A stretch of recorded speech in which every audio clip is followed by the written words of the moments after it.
Hey, what's up? What's up, guys? How you guys doing? Good to see you. Hello.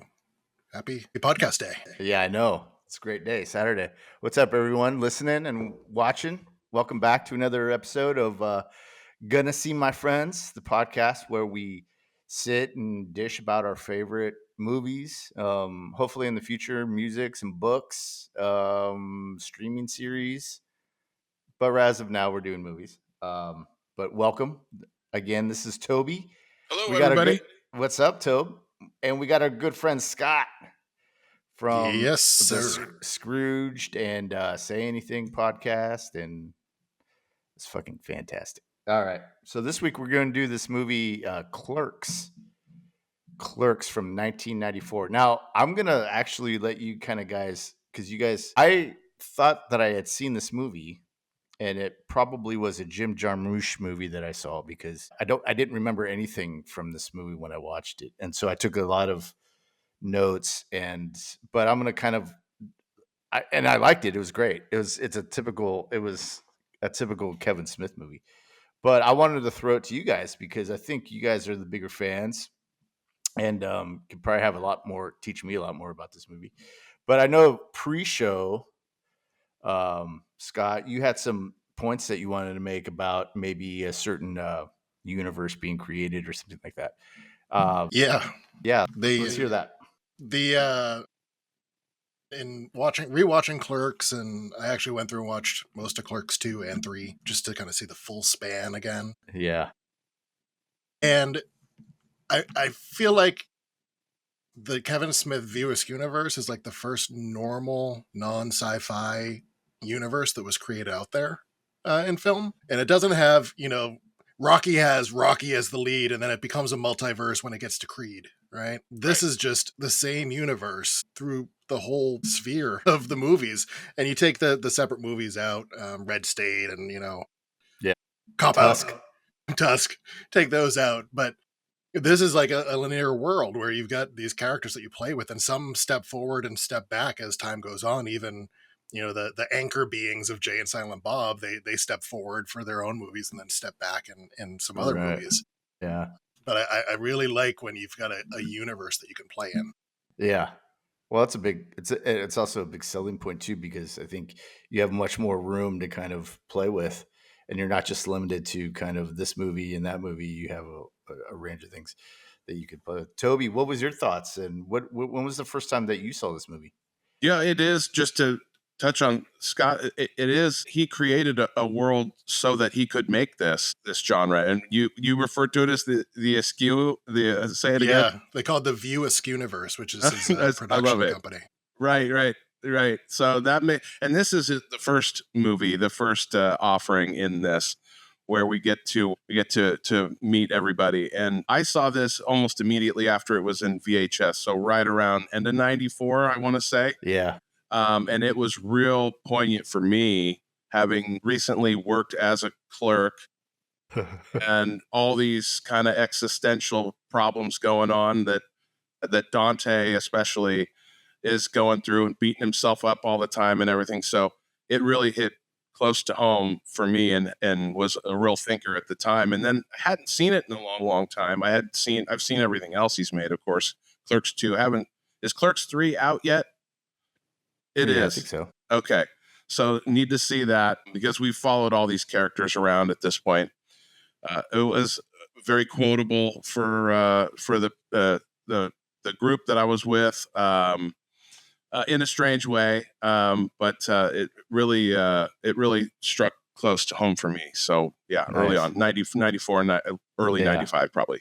Well, I would say, I mean, you could argue too that Tarantino kind of did a universe kind of thing with Reservoir Dogs and then True Romance. And then this year, 94 was the same year Pulp Fiction came out. So it kind of, and he kind of goes, but we can argue about that, or that's another discussion for another movie. But I would say, yeah, I would have to agree because there was a lot of, I came into this, I saw Mallrats first. That was Okay. my first Kevin Smith movie, and I loved that movie at the time. Now it's a little, for me, it's a little like I have to be in a certain mood to watch it. Like it's still a good movie and I love it, but I have to be in a certain type of mood just because of his dialogue. His dialogue is very witty, fast. And there was a thing that I watched it last night, and then I watched a bunch of stuff on YouTube, like interviews and kind of other podcasts that talked about it. And there was this one podcast that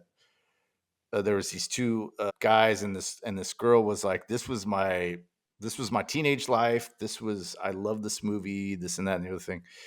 And one of the guys was like, yeah, but I don't know anybody that talks that way. The way his dialogue, I just didn't get it. I mean, it's like they're not listening to each other, which was my first kind of thought about when I watched Mallrats.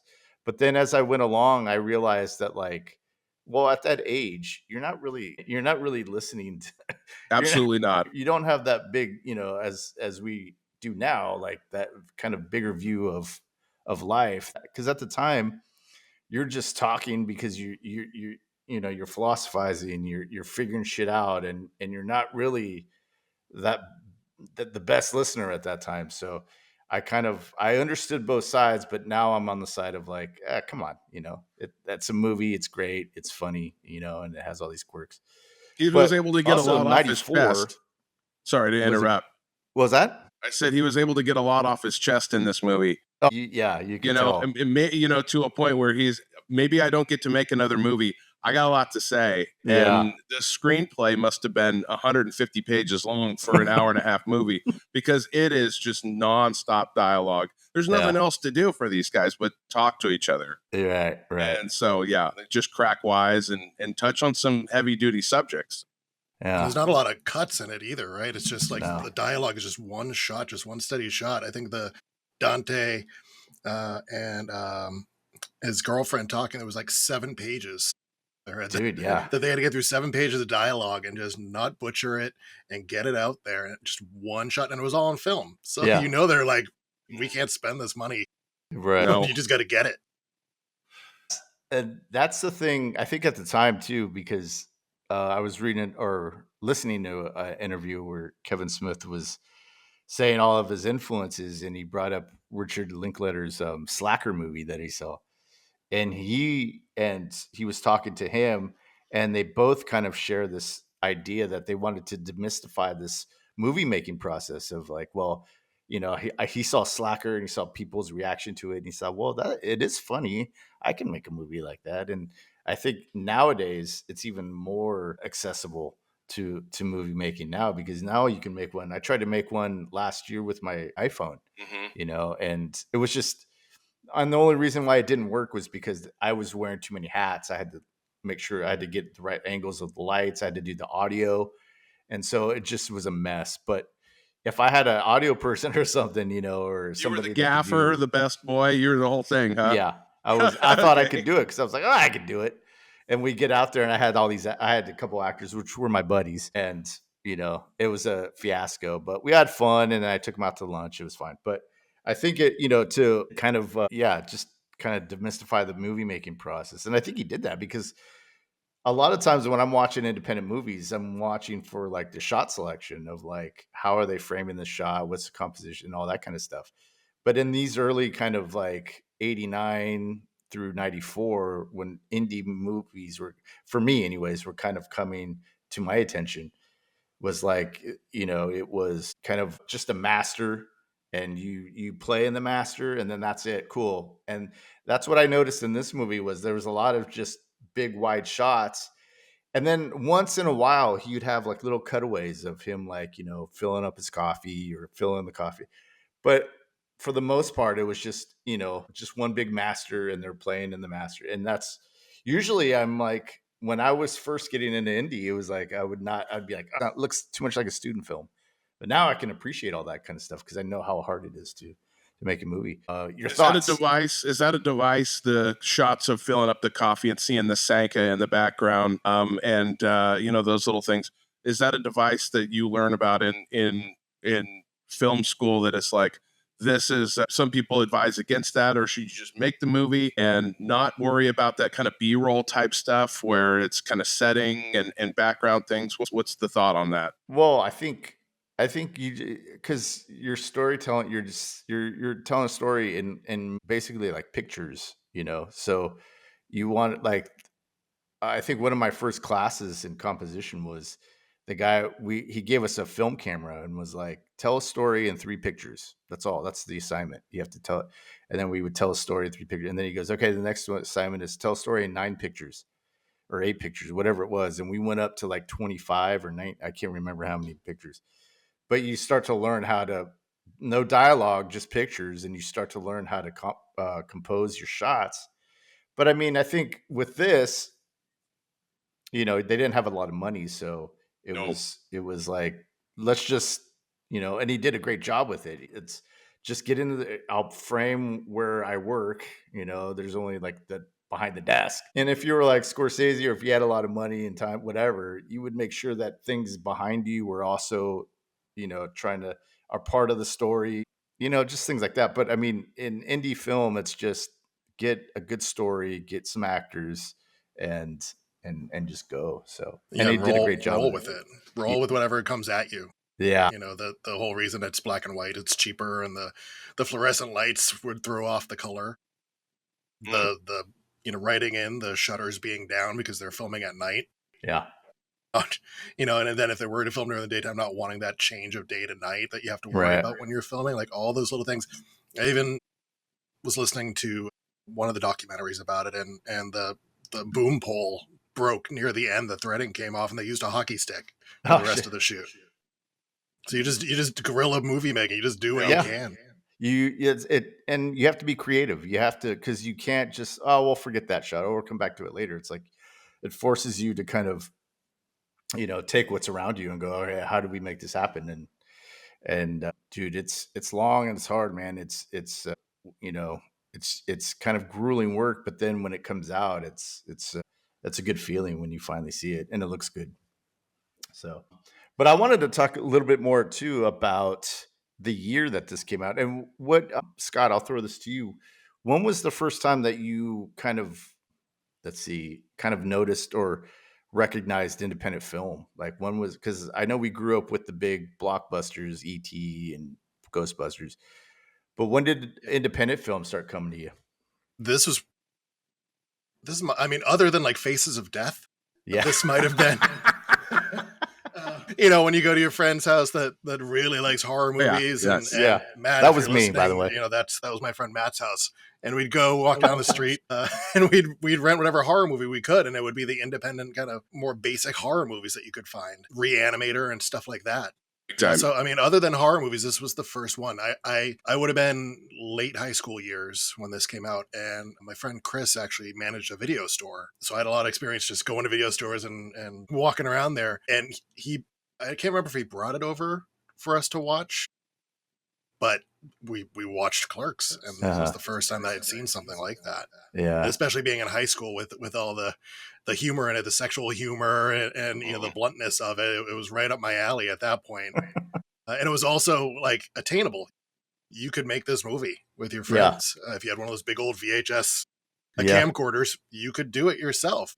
I had a screenplay writing class senior year of high school, and I wrote something that was similar. It was all one day. It was one day at school. It was called Monday, and it was the day after a kid got broken up with. And it had all these little tie-ins of, okay, well, he owes his weed dealer money, and he's trying to get back with the girl, and it just made it feel like you could do it. Yeah. And that's when I first started getting into independent movies. Well, that's before I throw it to Toby. Like that for me was when me and Toby were talking to Brett from Fetch and talking about the aha moment, which it sounds like you had right there. But for me, it was down in LA doing a demo and realizing that this is, because you grow up and you listen to Van Halen and all these big bands and you're like, oh man. But then you see how the sausage is made and you're like, well, oh wow, this is not as big and this is really I could do this. And so it becomes this thing of like, and that really inspires you and it kind of causes you to kind of all, pedal to the metal and go full force. Toby, when did you get into indie films, or when did you start noticing indie films? Well, it would have been Reservoir Dogs before this, but when I see a black and white movie in 1994, it was a turnoff for me. I was not, but when it's called Clerks, and I've been a clerk in a convenience store like the Quick Stop here, and it's next door to a video store, which this was next door to a video store in Forceville. I'm like, I have to see this. Yeah. This is required viewing for me.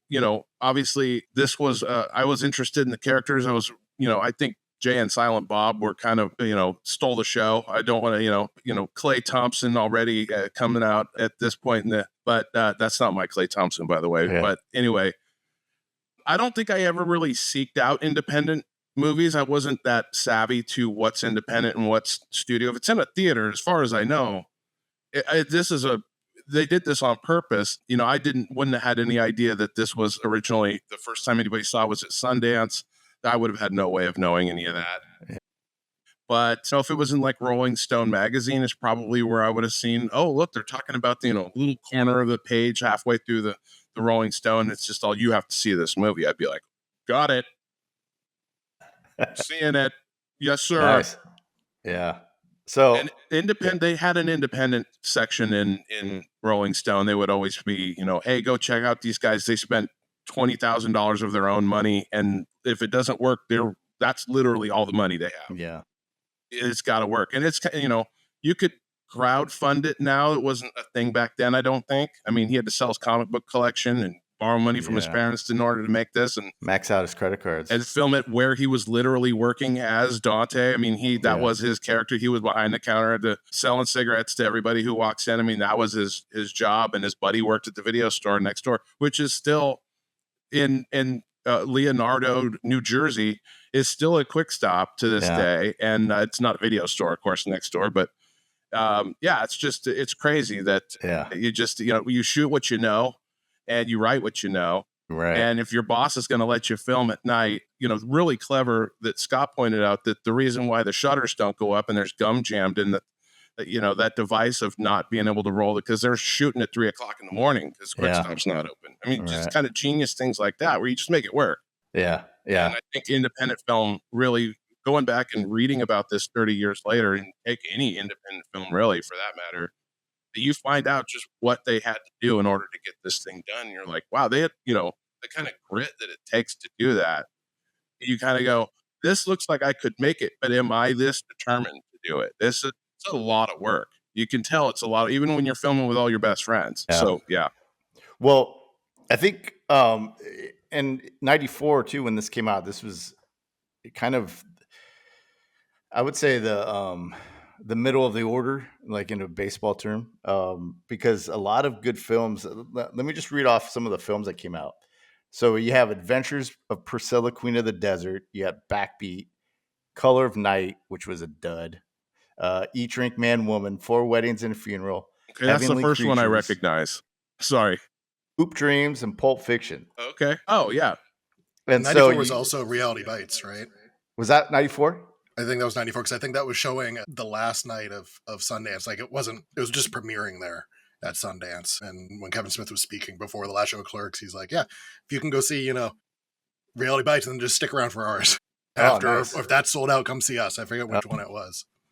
Sweet. Yeah. So it was, I think, a boom year and that's just the tip of the iceberg. There's a lot more that I noticed that I've heard of that I've never seen, but those are just a little bit. And for me, I think,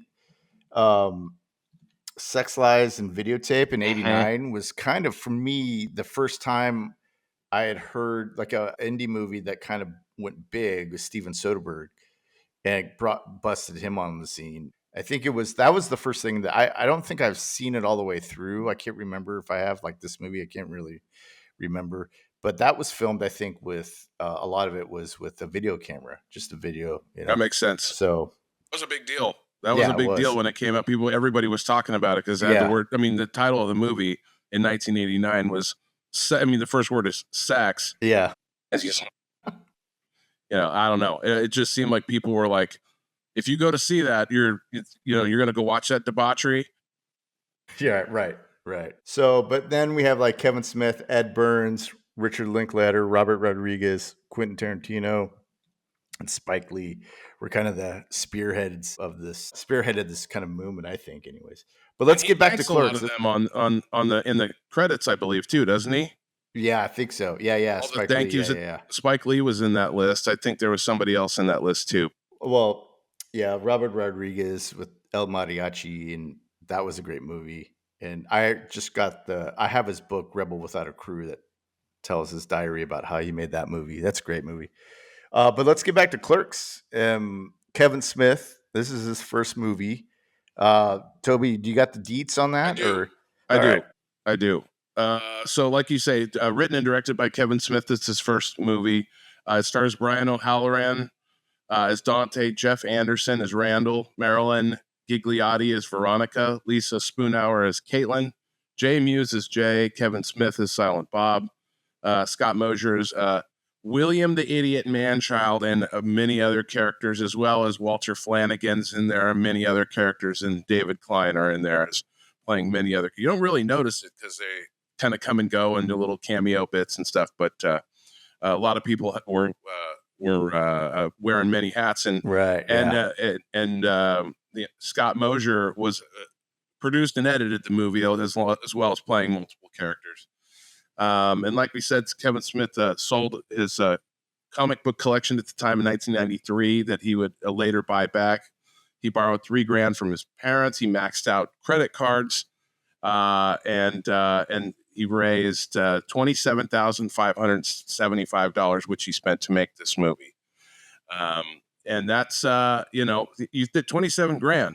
Well, it made like 36 million. It made $3 million in the U.S. And it was only shown in under 100 theaters, so that's crazy that it made that much. And then internationally, with the international total, it brings up to about 4.4 million. Did you read a bigger number? It sounded like you may have heard a bigger number. No, I was just kind of throwing out numbers. I thought I saw 36 total in a row. Day. In a row. It actually won quite a few awards. It won 2 awards at Cannes. It was the foreign film winner, and at Sundance it won the Filmmakers Trophy for dramatic film. And this is one that you wouldn't think Roger Ebert would have loved. He loved this movie. He said it was utterly authentic, which of course at the time it really was. We hadn't seen anything quite like this. And in 2019, it was one of the 25 movies that they enlisted or entered into the Library of Congress's National Film Registry. So it was a big deal.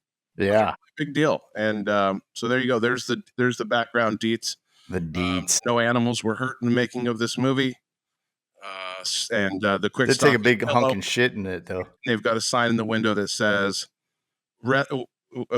"We assure you, we are open still." They've got you do a Google Street View of the quick stop, and you'll see the big sign in the window. Nice. Shutters are open, so that's a good news. They were able to keep those shutters open. Scott, you have anything you want to talk about? You want anything to add? They've got. From what I saw, the Miramax, they bought it from him. There was like 200,000 on top of the 28,000 that he. 230, I think that's what I saw. For music and edits. And then they spent the 230 on music licensing and editing and all that stuff. It was only 50 markets and it was only on like 50 screens at a time.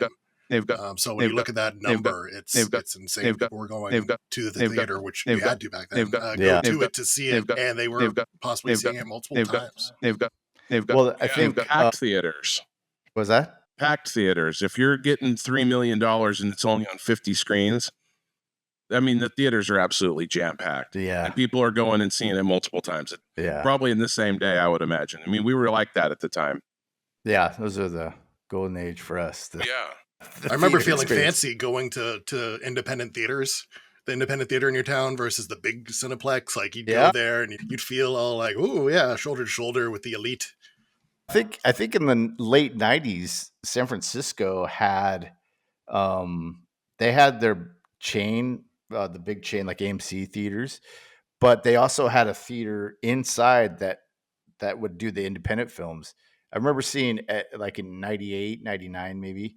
I remember seeing Ed Burns' film No Looking Back, and apparently no one saw that movie or no one even knows about that movie, but I was a big Ed Burns fan because I was a big Brothers McMullen fan, which is another indie like this where shot it on the weekends with his buddies using, whatever. But and the theater that I went to, we went to an AMC theater, but the theater itself had like just 2 rows of seats and then the big screen. And then there was only the four of us that went. And so they were accessible, but you had to kind of look for it and be like, because it was kind of the early age of the internet too. So you didn't really go on the internet and, hey, where's this movie at?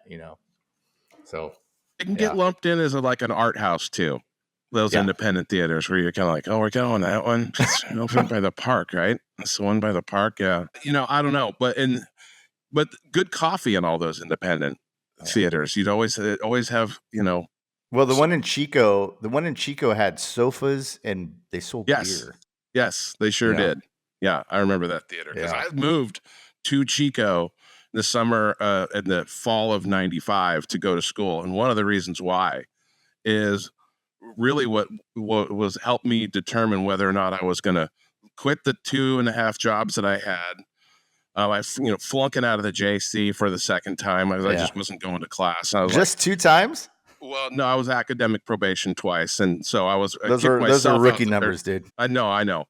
But I just, there was some talk of let's get out of here. Let's go up to go up to Chico, and I'm like, well, I can't get into Chico. I don't have the grades for it. And well, they have a JC, so I went to Butte. And the thing that helped me determine was Veronica and Dante's talk, where she's like, you have all this potential. Well, you should go back to school. And he's like, really beating it. That was totally me. I didn't have a girlfriend at the time to push me along. It was, what are you going to do with your life? And I kind of thought of this movie at the time and was like, let's just go, take a risk and go. So that helped me quite a bit. And I did think of that to help make that decision. It was a great decision. It was the best decision because then I did go back to school. Yeah. And nice. Right. Well, hey, Scott, so what character for you in this movie did you kind of relate to the most? I mean, Dante, of course. Dante. It's like you've one thing that he says later in the movie is talking to Randall, and he's talking about when he was a kid and he like wets himself because the toilet lid was closed. And I use that to describe myself that, I'd rather, shit myself than disrupt the universe. And it's like just that little act of lifting the seat, that can be enough it can just be such a rock that you are not ready to lift. And I've run into that so many times in my life where there's that thing and I'm like, I'm not doing that. I don't have the energy or the strength or the wherewithal. And it just stops me from going in that direction, which might be a better direction for me not shitting myself. Yeah. I mean, there's a time and place that you're like, ooh, I shit myself. But there's if I could have gotten that toilet lid open, I could have done so much more. Yeah. Well, I think when I heard that line, it hit me because if I would have heard that back in '94, I think it would have had a bigger effect because at the time, you're kind of impressionable. And in my life in '94, I was the wildest, angriest. And me, my anger didn't come out as anger. It came out in different ways, but it was just, self-destructive and like trying to figure out this crazy like world. And I felt like it would have grounded me instead of kind of like, oh yeah, I have potential. Because for me, it was more about um, the self-destructiveness, I think, at the time. And I think if I would have heard that, because it hit me last night when I watched it, I was like, oh wow, that's a pretty powerful, like, I think he writes all this for me. Like he wrote this whole movie just so he could say that line. I feel like, because that's how kind of weighted it was. And I think for me, I probably, it would have calmed me down a little bit just to know that that's something. Oh, wow. Other people feel that too. Oh, okay. It's not just me, because I just always felt like, well, I'm the only one going through all this stuff. No one understands, and it's quite the opposite. But you have the weight of the world on your shoulders. And yeah. To Kevin Smith writing this part as Dante, as he's basically speaking to himself, I see it as a fear of success, where I'd rather just stay stuck and miserable, because if I do this thing and it turns out awesome, everything's going to change. Yeah. And I don't know that I can handle that. And obviously watching the movie about, we don't see it actually come to fruition.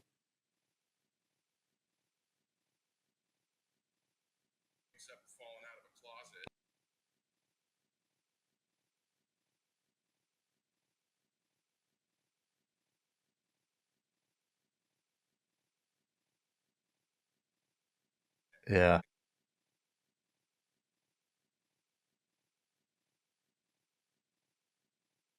Both really kind of push. They're rooting for him, Yeah. and Jay's rooting for him, and Silent Bob's rooting for him, and you know, at Kind of some like that point he's Goodwill got Hunting moment. yeah, that's right. And it's for Kev, he must have been scared to death. And you hear people talk about this fear of success is I'm going to put it in Sundance and I hope people hate it because then I'll just be like, I'll just go back to Quick Stop because I understand that there. Yeah. I mean, I'm freaking miserable and I'm, you know, I'm totally underemployed or what is it? I'm overemployed. I don't belong here, but I get this world. I'm safe here. Yeah, you know what you do every day. You put in the coffee, you get the newspapers ready, and then he gets to the counter and he just looks around and just puts his head down like, well, that's it. That's all I had to do to be successful today. And there's no other challenge for me. Yeah. Yeah. I think that brings up a good point of the whole fear of success, because I feel like that's a big running theme, especially in my life. But I mean, I think at this time in the early 90s, it was kind of like, for me, it was this blind rage of like, just do something, just go somewhere, just do something and always be moving and this and that. I never really thought about, like, not until recently anyways, of, well, what if I do get that or reach that goal of mine? Like, things are going to change or things will be different. And that really kind of was like, shit. Mm-hmm. This is the first time I ever thought about something like that. That was a great point, Toby, because I'm just starting to think about that stuff in the last 2 or 3 years, So. You know, well, we had this conversation in Echo Dine too, and after we came out of the second recording show and we left Prairie Sun, we're like, what happens if one of these is a hit? Yeah. I mean, we all have jobs. We all worked at the freaking law firm together, I think, at the same time. And we're like, what are we gonna do? Are we gonna, like, how does that work? What are we gonna, I mean, Tonio was in Love Equals Death and he was touring and stuff. And you know, it was fun to ask him questions about that because they were very popular videos on MTV and stuff, And I'm like, what happens if this actually works? Yeah. We didn't have an answer. We're like, what happens if somebody calls, Fat Mike at, Fat Records calls up and goes, hey, I'm going to sign you guys. And you come on this, Fans Warped or whatever was going on. We hadn't thought it out that much. We were just having fun playing music together. Yeah. We didn't. So I mean, I think one of the, I think, well, obviously the opening scene is really funny and cool. And I thought he was like what is it, a chewing gum guy? But what were some of you guys' favorite scenes right off the bat? Like top of the head. Go for it, Scott. The one I always go back to, I mean, it's a lot of vignettes in the movie, right? It's you've got this base storyline of what's going on. It's the day, ebbs and flows. But then you have just these little moments that would go undiscussed in a normal day if a camera wasn't there. Yeah. And it's the Star Wars talk for me. It's talking about shit, it's comparing it. It's the conversation that you find something that you love and you find something wrong with it, or you find an aspect of it that you haven't thought about. And you want to talk about it with people that aren't going to laugh at you for having that discussion and thinking, why are you? And you have that friend there that you can bounce it off them, and they're going to give it honest thought. And I always love that about their relationship in that scene, because it's just two guys talking about something that they love inherently. We didn't have that conversation. I can't remember if it was before or after, because Jedi comes out in 83, so it's been 11 years by the time they're filming this. And I don't know if we got into the whole, I mean, these are independent contractors on the second one. I mean, it's a great point. And that had been eating at him for 10 years. I'm getting this off my chest and I'm getting this off my chest.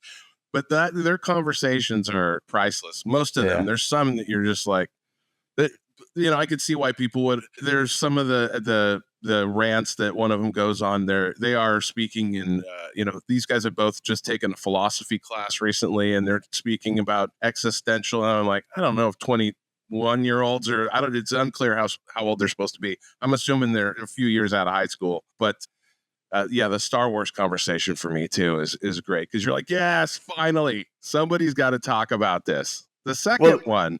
Well, that's interesting, Scott, that you bring the vignette things up, because I was reading an article the other day, and they were comparing this to Dante's Inferno, which has, what is it, 7? He goes through 7 things and there's 7 vignettes in this movie. And so they were comparing it to his, I guess, voyage to hell. I guess, I don't know. I've never read Dante, so I don't know. But I thought that was interesting to make that comparison, because I've always heard it in kind of philosophy kind of discussions. And yeah, so, and yours is Toby. Yours is the Star Wars one too. Well, yeah, and that's, I don't know if I have a favorite. There's, the Jay and Silent Bob talking to the people outside and giving them a hard time is always funny to me, and I just love those two characters. Yeah. Go ahead. What's yours? Well, mine was what made me laugh out loud was when Randall, is that his name, Randall? That mother and the baby come in, and he's like, "Hold on a second, Okay. I got to order this stuff." And then I'm laughing about it now. And then he turns at the end, he goes, "And what did you say the title was of that one?" Right. Some children's movie that the little Happy kid wants Scrappy to Hero watch. Pup. Happy Scrappy. That kid's just Happy mortified. Scrappy Hero Pup. I was watching the documentary, and he was saying, the Randall actor, he was saying, "My mom's going to see this at some point. Kevin, can we cut a couple of these off and like make it shorter?" Kevin was like, "I'll think about it." And then when he went to do it, he's reading off a list, and he noticed Kevin had added 3. Of course he did. That's awesome. Don't tell a director not to do something. Yeah, especially like that. Yeah, that was the first. I mean, I was kind of chuckling throughout the whole thing, but that one made me laugh. I mean, it was pretty funny. But everybody has, and I was wanted to talk about Randall and his kind of role in their friendship. And it seems like at that age, everybody, I don't know if it seems to me, everybody probably had a friend like that. I know I did. I had 2 of them that would just kind of lay it blunt. And at the time, I was very,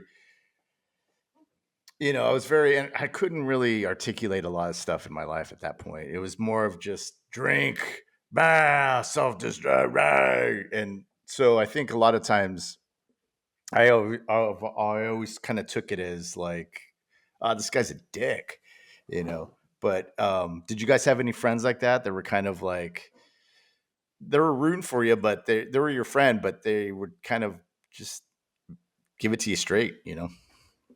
Yeah, absolutely. And it's shocking at first when you don't grow up with a friend like that. It seems like these guys may have grown up together, but I didn't, I think that everybody that I seemed to surround myself with, whether it was in class or, on the football team or, church youth group, say, and all these different circles, there wasn't a lot of people being blunt with you and people just laying it out there and not caring about, Randall doesn't give a F about what anybody thinks of him. It's refreshing in that you're like, this guy is just really he's living his truth. And that's, and who knows how far it'll get him. Probably not super far. He can be charming in his way, but yes, coming across somebody like that, like having a roommate like that you find yourself with later on, it can be like, you have to adjust to it. Yeah. If you don't, if you're not appreciative of what they're saying, or if they're being overbearing about what they're expressing to you, this is what you should do. I notice you always do this. This is you just kind of find yourself when you're around that person doing it so that they stop talking about it. Well, I came from a family that didn't say anything, that, didn't tell me anything. So when I had friends that were like, "Dude, why do you do that? You should do this." I'd be like, "Hey, what? You, man?" Just getting all pissed about it. But I would get really defensive. How about you, Scott? Do you have any friends like that? Yeah, my core friend group, most of it was myself and my friend Colin and my friend Chris. And we're always open to each other and razzing each other honestly about things. If you did something wrong, you were going to get reminded of it repeatedly for a while.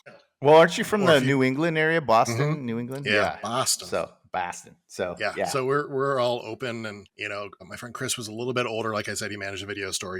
He's maybe 5-6 years older than me. My friend Colin, we went through high school together and college, and we were just open and honest, and we hang out almost every night. And if you were dating someone, they were going to tell you how they feel about the person. Yeah. They were going to give you a little bit of grace there, but they would be honest about if they didn't see it going the right way or didn't see you getting treated the right way. Yeah. And we're all open with each other. That's part of that friendship that goes along with, if you want to have those superficial, on the surface Star Wars talks, that you can then also have those deeper conversations.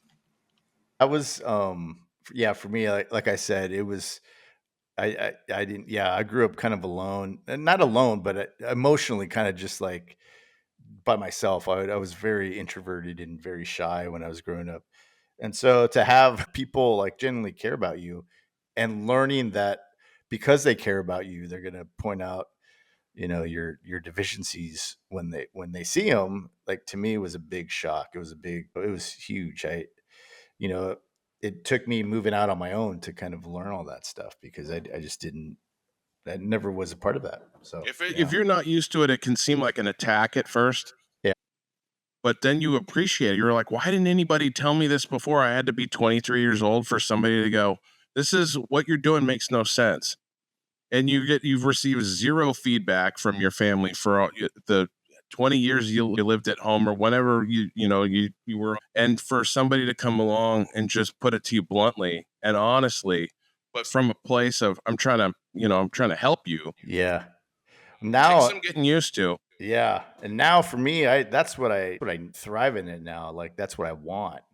And if you're a friend that doesn't do that, then I'm just like, dude, because I want to tell you, like I see a lot of what, not you, but I mean just the you in Is this an general. intervention? Yes, it is Did I actually. Toby, Toby, that in on me. No. Are they here? but now it's like that's what I need in a friendship now is to let me know if whatever, and I don't know. It seems to go Yeah, on. you picked it. Write that down, guys. I love Writing it. it down. Okay. Good. Anyways, so yeah, I think when Jay and Silent Bob, I want to get to them and talk about them, is like I think in this movie I could see kind of, well, obviously they play the same characters in all the other movies in the View Askew universe, but I think especially at the end, but I think when Randall's even telling Dante is like, look, dude, even Jay and Silent Bob, they know who they are. They know what they're gonna do. They know there's no pretense in what they're doing. And I think it's a powerful thing to kind of realize that, come into that kind of realization of who you are, because then you have that power to be like, oh, okay, well, then I can do something new, or I can do this, or I can do that. But I wanted to ask you guys, what is it about the Jay and Silent Bob characters that really kind of invite that to be in every movie? Mm-hmm. What do they bring? Like levity? What is it? Your opinions? I was watching this again for this week for the first time in years, it seems like. And the first thing I noticed with Jay, I'll just touch on this, is looking at Jay and what he's wearing and knowing who he is, in hindsight, that character stays consistent, about as consistent as anybody in his character arc. Not really an arc, it's a straight line, but Right. he's living his truth too. Yeah. Jay is the OG Jesse Pinkman. He's that guy. I love just the freedom that he's able to. It's almost like I wouldn't say a tick that he's got, but he's talking for two people too. And he seems like he's always trying to impress everybody, but at the same time, he's somehow the coolest guy around when he's standing outside a liquor store. Essentially what he's doing, he's standing outside a convenience store selling dime bags to people with his buddy. And for Silent Bob, I kind of see, because he does have a line in every one of the movies. He does have that one, which is kind of the touchstone type character from Shakespeare, in that what Silent Bob says is true, and that's touchstone in Shakespeare is the fool, the jester. Uh-huh. But what the fool says is the truth. This is kind of the whole point. This is the premise, or the right. Anyway, but he gets to play that role where he wanted to be Dante, but then decided he was going to be Silent Bob instead. It was a huge. This way he can be in all the movies. But yeah, I think they add a comic relief. They add truth, and they're kind of wild card characters. So that's why we insist on seeing them in every movie. And if they're not in it, you're waiting for them to show up. So, well, it's this weird kind of poignancy, or is that even a word? Of every time he says, even in Chasing Amy and Dogma too, like yes, he especially comes, maybe. yeah, he comes in with these kind of really cool lines. What about you, Scott? What do you think of those characters? Well, he actually fell into that. Like he didn't write it as Silent Bob then says this line. It was Jay's line to say, but Jay was just messed up that night. Oh, You can really? tell when they're recording that scene, he's kind of slurring his speech, noise, Yeah. noise. And the documentary I watched, Kevin Smith was like, "No, I just said I got this line. I got it. I'll do this line at that moment." Wow. And it worked out so well, right? Like Yeah. it is Shakespearean, going to the next movie and the next movie and the next movie. It's always a him with that point of reason there Yeah. that turns the thought process on itself. Yeah. And you've got Randall who's thinking about things way too much, just everything in his life. And you got Dante, sorry. You got Dante thinking about stuff way too much. You got Randall who's playing off like he doesn't think about stuff, but he does. You can tell by the, when he's talking about, if you hurt Dante, I'll kill you. Yeah. You can tell he's thinking about it, but he's too cool to let it out. And then Jay and Silent Bob just don't care. It's that little tier there where they are who they are. They do their stuff. They're not worried about it. And they each kind of want to look up that next tier and just be that next step higher, but they're not at their core. Dante is that worrying. Randall is, I'm cool, but I'm concerned. And then Jay is what Randall kind of wants to portray himself as. Well, I think that fight that Dante and Randall have, I think that comes out when Randall is like, "Look, dude." Basically, what he's saying, how I took it was, look, dude, we're all in the same boat, but I mean, it's just you just have to kind of own it, and then and be who you are. That's okay. You don't have to like whatever the dialogue was, but that's what I got out of it. And then Jay and Silent Bob at the end, they come in and they kind of give him the same thing, except it's just no nonsense. It's just like straight, whatever, hey, and I don't know. I thought that last line by Silent Bob was pretty cool. I think that kind of that was a good ending. Not that they should have ended it there, but it was a good ending for their characters. And yeah, and he's right. Nobody who's going to bring you lasagna at work. It's little things like this, and he's absolutely right. But I remember Randall, at that age, I remember wanting the greatest love, and then I would go out with these girls and they would love me, but I would just be like, well, no, yeah, but I'm not you. I'm looking for, but they would, bring me food. They would visit me at work, do all that kind of stuff. And man, it was just like, you get caught up in your own bullshit all the time that you just can't stop and smell the roses and see what you have. And I think at that age, that's how I was. I mean, I was like Dante. I was always worrying about something. So yeah. Randall took it too far. He's on the right track. He's pushing his friend in the right direction, but then he breaks up with his girlfriend for him. That's why they get in the fight. He's like, I was doing you a favor. And it's like, this isn't me doing it myself and being pushed in the right direction if you're just going to do it for me. All right. So he deserved to get his ass kicked at the final scene of the movie, in my opinion. Yeah. What were you going to say, Scott? Were you going to say something? I was going to say that, yeah, Randall and he does push it a little too far there, right? Yeah. He definitely should not have done it. Not his place.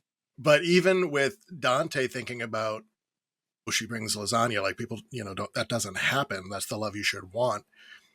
He even at that point shows his Dante-dom by going, you're right, and turning in that direction when someone told him to turn in that direction, versus he wanted Caitlin, right? Yeah. And he was like, well, I'm going to go try to do that Caitlin thing. That's the direction I want to go with this. And someone says, yeah, but you got a good thing over here. And he goes, okay, I should go for the good thing. Yeah. It's a very Dante thing to do. Just follow along with what society wants him to do, because it's the next step. Oh, that's good. I didn't see that. That's awesome. Develop it more in Clerks 2, because I think he, and watching it over and over again, was kind of like, I don't know that my character learned a damn thing out of this whole thing. There was a lot I got off my chest, but he didn't. We need to see him actually grow from this. And I think what Randall tells him after the fight, in that, you got the weight of the world on your shoulders, and you take this managerial job so seriously. And, you seem to think that this store just isn't going to exist if you don't come to work in the morning. And that really made a lot of sense to me. That's something that my dad actually said at some point when he thought I was taking a job in the 90s way too seriously. And he's like, do you think if you don't come to work tomorrow, that place is going to close? And I was like, no. He's like, well, then you've got yourself all worked up on this. And that was almost word for word from what Randall told Dante after they had just destroyed the store and beat the crap out of each other. So really, really good. And these are conversations that people actually have had. Yeah. He clearly has had a lot of these conversations and wrote them into this movie. Yeah. Well, like I said, I feel like it's like that Goodwill Hunting moment between Ben Affleck and Matt Damon when he's like, you're sitting on a winning lottery ticket and you're too much of a pussy to cash it in. It's like that same kind of I wouldn't say tough love, because I think it's just normalized between those two guys. But I think that's the same kind of sentiment of like, dude, you got a lot of potential. You should go out there and do it. Let's get to, I want to hear you guys' Klay Thompson, because I love mine. And I want to hear you guys' ones first. Toby, you want to go first, or Scott? Flip a coin. Go with Chuli's chewing gum representative, who had made a lot of good points. Everything that he was saying was, he had a lot to say about the big tobacco. He connected a lot of dots. He compared them to the Nazis. You're just like, geez, this guy has got his whole pitch down. He had a fake lung in his bag, and he had a trach ring. And so I love that character, and I love that the whole time he was trying to sell gum, he kept saying, yeah, you chew gum. It's cheaper, and so your breath won't stink. And it turns out that he's over here as a Chuli's gum lobbyist or something. Anyway, I love that character. Didn't that remind you of current day politics? I mean, that's just what reminded me of that first scene. Anyways, Scott. I would go with, just for the sheer number of roles he played, Walt Flanagan. I mean, they would have a lot of people just planned out for roles, and they just wouldn't show up. Yeah. So they're like, okay, you're doing it. They put on a hood, and they wouldn't show his face or whatever. Yeah. He was the guidance counselor egg guy. Oh my God, that guy's great. With the hood, he was the one that asked about the cat. He's an annoying customer. He was the one that was offended, and he goes, I think you can see her kidneys. Oh, that guy, yeah. He was that guy. So he was like 4 things in there. Kevin Smith referred to him as the Lon Chaney of New Jersey movies.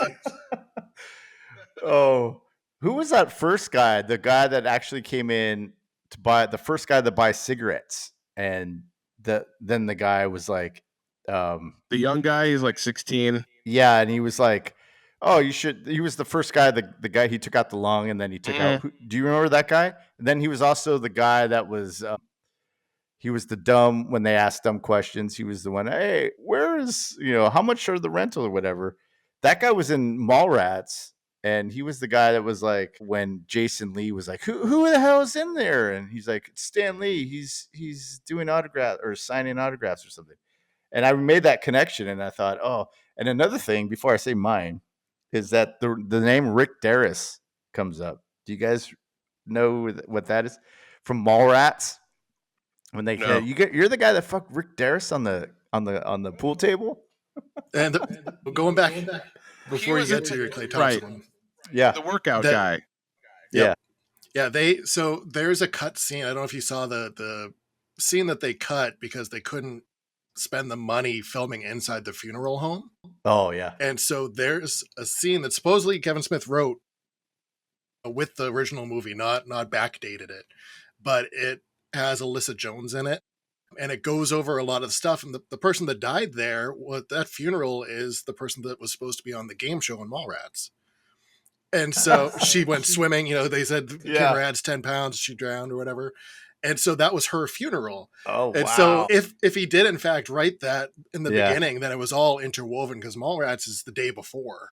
Oh wow. Yeah. Oh, okay. No I kidding. didn't know that. Yeah, so when they That start is saying, "Oh awesome. yeah, Alyssa Jones and stuff," and your head pings because you're like, "Oh, Chasing Amy and, Yeah. and everything else." Right. Yeah, Mallrats is the day before, Oh, which makes it wow. really, really interesting. Yeah. So that okay. okay. So you do have to watch it So as the whole the View Askew-verse, really. Yeah, Yeah. it's kind of like you can, if you do watch it, all of them with that in mind, then you get these little pings, but you can still watch these movies without it, and you'll just be like, it's just a name for, a character. Absolutely. And those are Chasing Amy is a big one. That's a tough one. I think Steve, you and I were talking about it.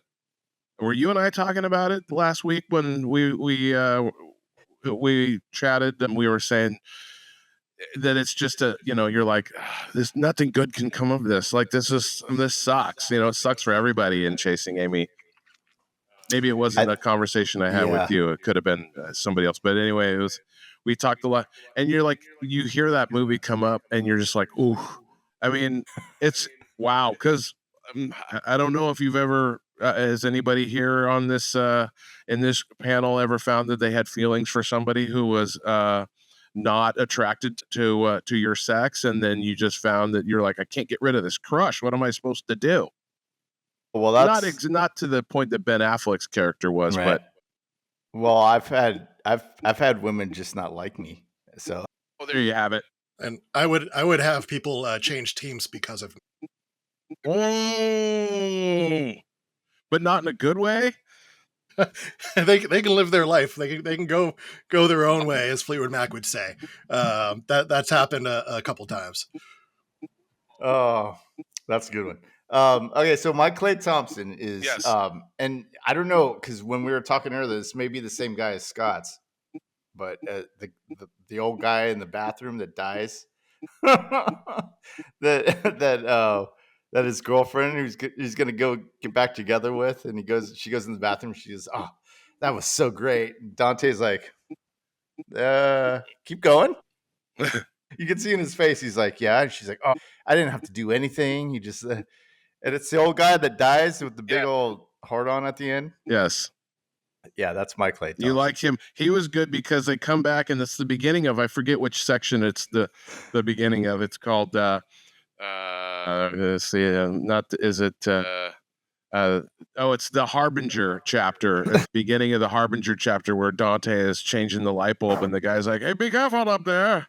That's the guy you're talking about, right? And he's like, those fluorescent bulbs, I had a friend who used to eat fluorescent bulb glass and then he died. And he's like, he died from eating fluorescent bulb glass? No, I got hit by a car. He's like, this story went absolutely nowhere. He's like, is there something I can help you with? Oh, yeah. So that's my Clay Thompson. That's a good one. I had a great laugh with that. That was probably the hardest I laughed at that movie. That was, I mean, again, I thought the movie was great.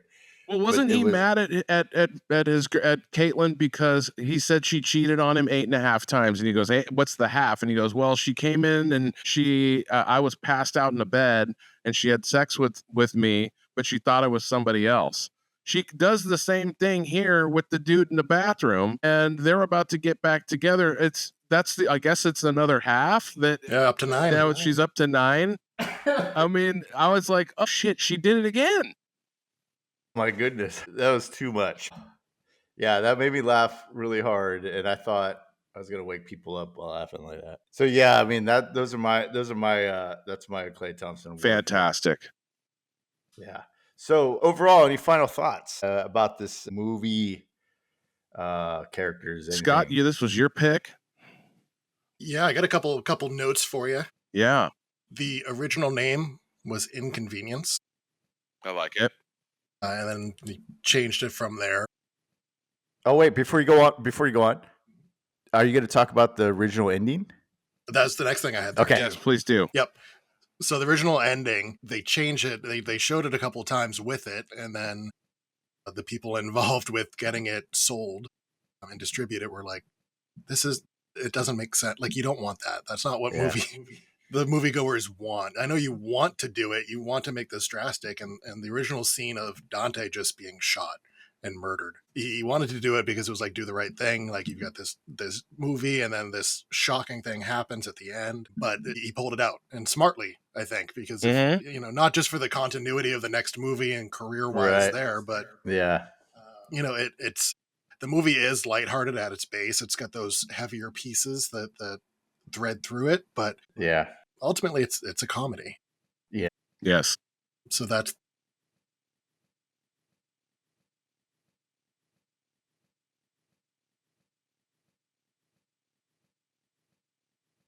that's a good thing he probably cut it. Yeah. And there's the soundtrack is great. Once Miramax got it and added to it, it's a really good. We should have talked about that more. And I've talked to Steve about this. Toby, you probably agree. Like the best soundtracks were the ones that had movie clips in them. Oh yeah, interspersed with the actual songs, with the dialogue, and little pieces like the Tommy Boy soundtrack. Like if you have the CD of that, it's got Fat Guy in a Little Coat. It's got all these little things. Like Pulp Fiction too. Yeah. Yeah, there's another one. Anchorman had a lot of those like skits from the movie and on the soundtrack. That was why you would buy it. You're like, oh, this is great, dude. Or they would record special stuff, or even stuff that wasn't in the movie. They would do little skits. And boy, oh boy, wasn't that a great tune? I love that one. It reminds me of the soundtrack. We would have been beating ourselves up if we didn't talk about that. There's no bigger Alice in Chains fan on earth than me, and to hear Got Me Wrong just placed in the perfect spot. I mean, there's so many good bands in here. I think we have Soul Asylum that at the time was kind of unheard of, and Girls Against Boys. Kill the Sex Player. That song when it plays is pretty cool. I was like, who is this? This is cool. I liked it. Yeah. Bad Religion. Oh God, such a great soundtrack. And I think this is what people hadn't heard, that Alice in Chains song, because it was off of SAP. It was off an EP that nobody had really paid any attention to. And everyone was like, what is that, dude? What is this song? We know Man in a Box, but what is this kind of acoustic? And so that, because it had come out a couple of years earlier than that. It was out in, 92? I think SAP came out. I want to say even 91, 92. I think Facelift was 91, and then SAP 92. No, Dirt was 93. So yeah, it's probably earlier than that. So it came out in between little four songs. Well, it re-entered the charts and went up to number 7 in the charts. Yeah. Freaking great tune. And for the Soul Asylum music video, they actually had like reprised their roles. So if you find the video on YouTube, it's actually at the quick stop, and it's it's great. All the cast of Soul Asylum at the quick stop with them. They go on the roof and play hockey. Love it. They just kind of have a day with Soul Asylum there. It's pretty fun. Oh, I love it. Oh, cool, man. And that's how they paid Miramax. $230,000 is how they paid the music right. Because you're right. You're looking at this going, I mean, this is for $27,000, you got Alice in Chains, Bad Religion. So I mean, the list goes on and on. The soundtrack is freaking great. And you're like, how'd they pay for this? Were these bands just all, dude, it's fine. We don't know anything about you or who you are. You're a guy who works at a convenience store, and you wrote about a guy who works in a convenience store, but here's our music that you can use. So it makes sense that they would pay the $230,000 to pay for these songs. Because I think probably those bands don't charge a lot for their songs yet, because a lot of that stuff was recent, in the last probably a year or 2, 5 years, whatever.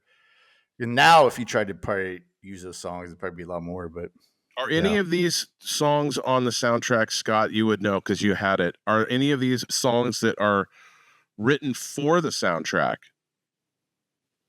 That I don't know. Okay. Because sometimes you'll get one where you're like, I love this song from this band, but I have to buy the soundtrack from a movie that I, if you're not interested in Clerks, but you want that Soul Asylum song, and you got to buy the Clerks soundtrack for $17 that you don't really have. And you're like, I don't know how else I'm going to hear this unless it comes on the radio with my tape recorder, and then hit record at the right time, which was what we did at the time too. But I think it's a great soundtrack. I mean, I'm even thinking about going and trying to find it, pick it up, like a physical copy of it. I'm bummed I didn't have it. And I had 3 other roommates, and went up in Chico. We all had these big, massive books of CDs at the time, and none of us had it. shameful. The only other note that I had was it circles back to Steve talking about Dante's Inferno. Yeah. And down the line, Kevin Smith revealed that Dante's dog's name was Virgil, which was the ghost that followed along with Dante through the whole Inferno. And it was the only other being that was there through the whole journey was this ghost. So it kind of ties in with Dante and Dante's Inferno. So that wasn't an accident. Yeah. The similarities between Dante's Inferno and Dante and their 7 chapters. Got it. This was a good one that you. I think I'm gonna go read that now. I gotta go read that. I think you should. It'll open up your horizons, and you're an idiot if you don't. I have a question. I didn't realize because I rented this on YouTube. And if you are a YouTube subscriber, we're the Stegar channel. It's youtube.com. Yeah, that's right. /Stegar. Mr. Stegar, excuse me. What I didn't notice in the watching all the credits, because I was aware that there was a post-credit scene, is at the very end, it says Jay and Silent Bob will return in Dogma. And I went, was that put in later? Was that on the VHS? I don't remember because I don't think I probably even knew there was a... It says, I'm like, well, they skip over Mallrats and Chasing Amy, and then I'm wondering if that was on the original film. He obviously had Dogma written, or maybe he was just telling himself, "Now I got to write this thing called Dogma because I said Jay and Silent Bob will be back." But I think if I can remember correctly, maybe I heard it in the ether or something, but I heard that he'd always had Dogma. He always wanted to do Dogma. Now, for how long, I don't know. But I know that he had to get some clout before he even got to that makes sense. That makes sense, yeah. But so I don't know. So he put the carrot on the stick at the end of the stick and said, "I got my work cut out for me." And if you're going to put that out and it's your first and only movie and you spent all your money, and you go, Jay and Silent Bob will be back, or if you like, it's like saying to be continued. Yeah. But you're like, I don't know that I'll ever get anything greenlit again. Maybe nobody even sees this. I don't know.